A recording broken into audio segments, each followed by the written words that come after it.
हाँ जी, तो चलिए स्टार्ट करते हैं 8th क्वेश्चन करना। ठीक है, हम लोग फिजिक्स का रिवीजन कर रहे हैं अभी फ़िलहाल। तो आपके पास एक प्रिज्म है, रे ऑप्टिक्स से ये क्वेश्चन रहेगा। और ये इक्विलेटरल ट्रायंगल जैसा प्रिज्म है, मतलब 60 डिग्री रहेंगे आपके पास हर एक वर्टिसेस का एंगल। ठीक है। अच्छा, इसका रिफ्रैक्टिव इंडेक्स आपको दिया गया है 2/√3। ठीक। और एक रे इस पर इंसिडेंट हो रही है। ठीक है, अब ये जो रे है इंसिडेंट हो रही है सरफेस के परपेंडिकुलर डिस्टेंस पे। ठीक है, मतलब परपेंडिकुलर एंगल पर।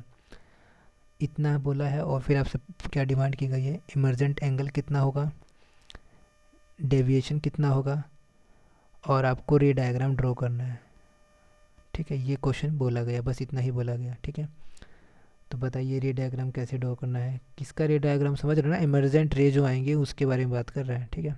ठीक है, तो बस इतना बोला और आपको क्वेश्चन सॉल्व करना है। तो चलिए स्टार्ट करते हैं। तो देखिए, हमें ये बात पता है कि अगर ये परपेंडिकुलर टू द सरफेस आ रहा है रे, तो बिल्कुल ये सीधा चला जाएगा। अब ये क्यों सीधा चला जाएगा, क्या सपने आएंगे क्या? देखिए, कहीं आप ये तो नहीं सोच रहे कि रिफ्रैक्शन होगा तो बैंडिंग वैंडिंग टेढ़ा मेढ़ा कुछ हो जाए, इधर चला जाए या फिर इधर चला जाए। ऐसा नहीं होने वाला है। क्यों नहीं होने वाला है? ठीक है, तो आपको नहीं समझ आ रहा तो आप क्या कर लीजिए, स्नेल से लगा लीजिए। अच्छा, बाहर का रिफ्रैक्टिव इंडेक्स आपको दिया नहीं गया है तो आपको 1 मान लेना होता है। ठीक है।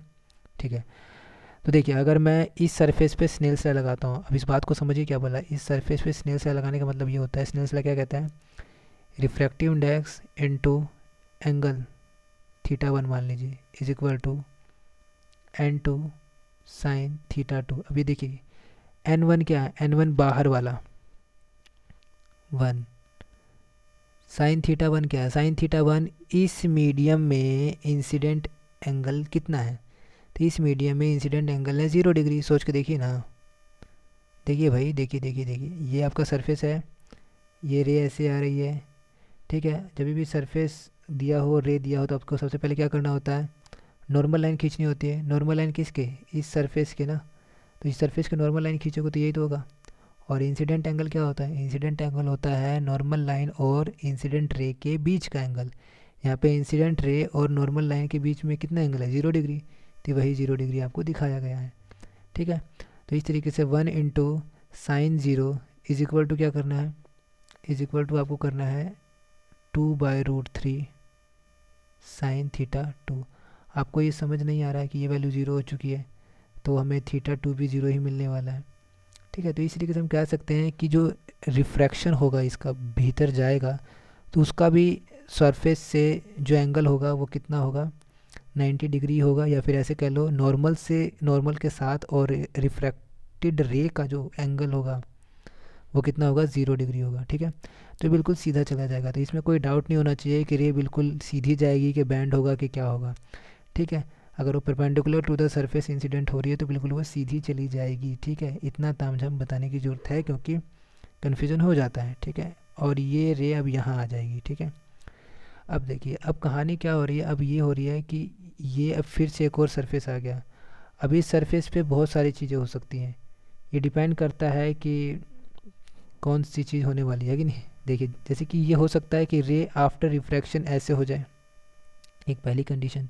हो सकता है ये बाहर चली जाए इस तरीके से, हो सकता है भीतर मुड़ जाए। ठीक है, ये वाला केस, ये वाला केस और ये वाला केस, तीनों में अलग अलग चीज़ें होने वाली है। अब ये कब होगी इस बात को समझिए।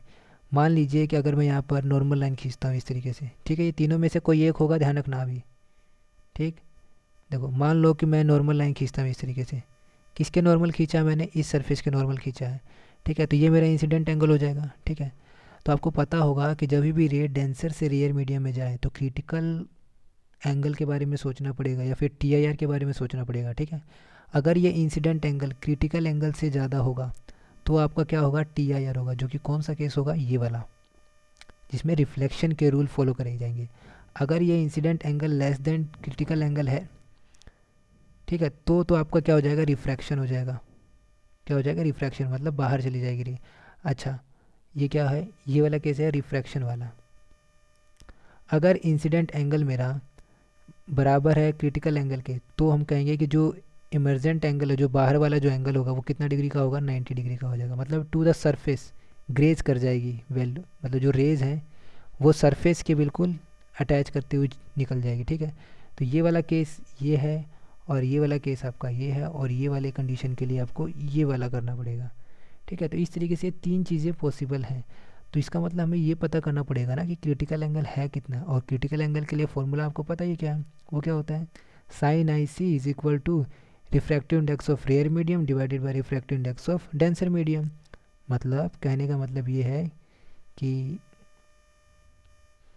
Sign I C is equal to n1/n2, जहाँ पे n1 रहेगा रेयर मीडियम का और ये वाला डेंसर मीडियम का। इसको ऐसे भी याद करते हैं बच्चे, छोटा वाला बटे बड़ा वाला। मतलब रिफ्रैक्टिव इंडेक्स ऊपर किसका आएगा, कम वाले मीडियम, मतलब कम रिफ्रैक्टिव इंडेक्स का, तो 1 हो गया, 1 है ना।